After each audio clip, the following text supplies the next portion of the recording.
Direktorat Kriminal Khusus Polda Jabar telah mengungkap kegiatan pinjaman online ilegal. Kedelapan tersangka kini telah diamankan di Mapolda Jawa Barat.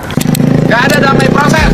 Kenapa tadi Papa kok nggak bela Aura gitu loh? Saya merasa Pak, nggak usah sedih. Pantas saja anaknya seperti itu. Mohon maaf nih ya, sepertinya memang cara orang tuanya mendidik yang perlu diperbaiki.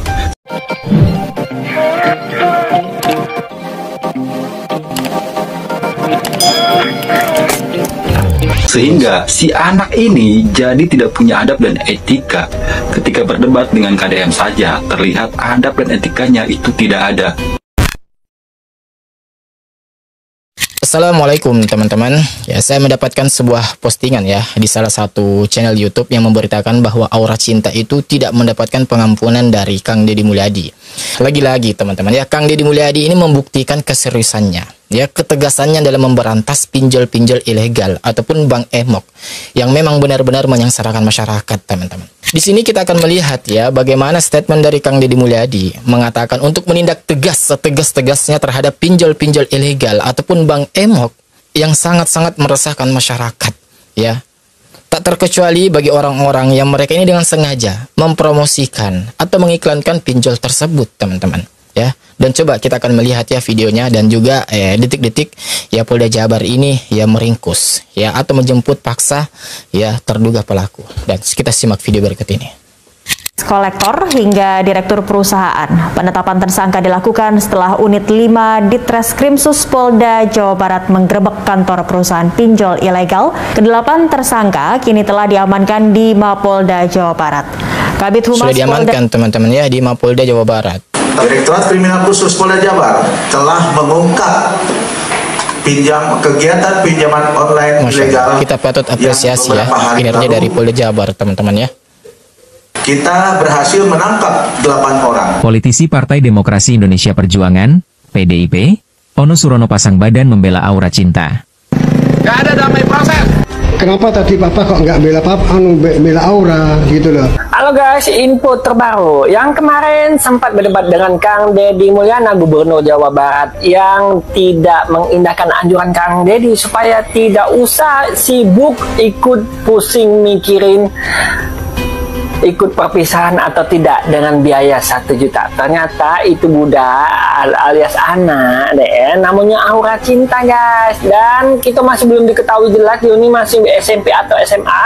Tapi juga beredar kabar bahwa dia ini pernah jadi model pinjol. Dan sekedar informasi, Provinsi Jawa Barat itu termasuk top 3 pengguna pinjol terbesar di Indonesia. Jadi bisa dibayangkan ya deh, dengan mudahnya si Aura Cinta itu ngomong, ya nanti bisa pinjam cuman 1 juta doang. Dan ternyata di Kakamat, kalau miskin jangan banyak gaya, rumah bayi lagi digusur, masih sibuk nak melok-melok deh ya, perpisahan lemak duitnya digunakan yang lain. Nah, itu anggota DPR bisa nggak sih nggak bocot, tetapi buat satu gebrakan, kebijakan, tindakan yang pro rakyat, minimalisir kelemahan-kelemahan dari kebijakan-kebijakan yang dibuat oleh Deddy Mulyadi, begitu loh.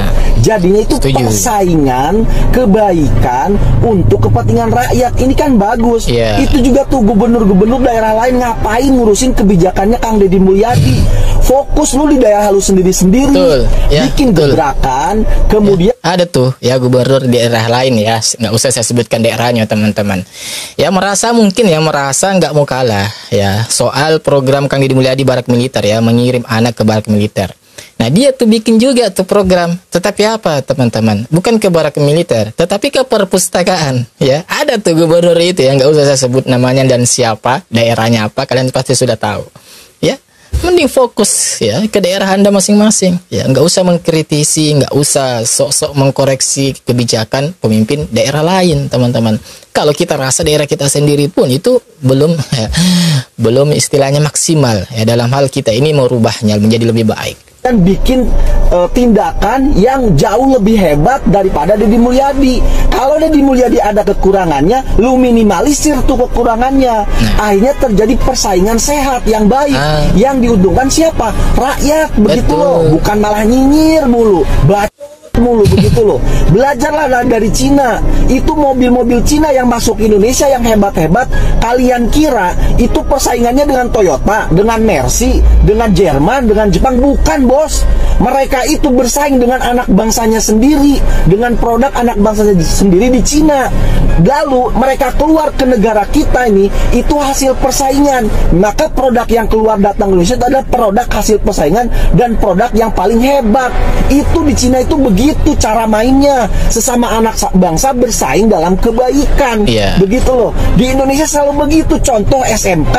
SMK anak bangsa berusaha mau bikin mobil.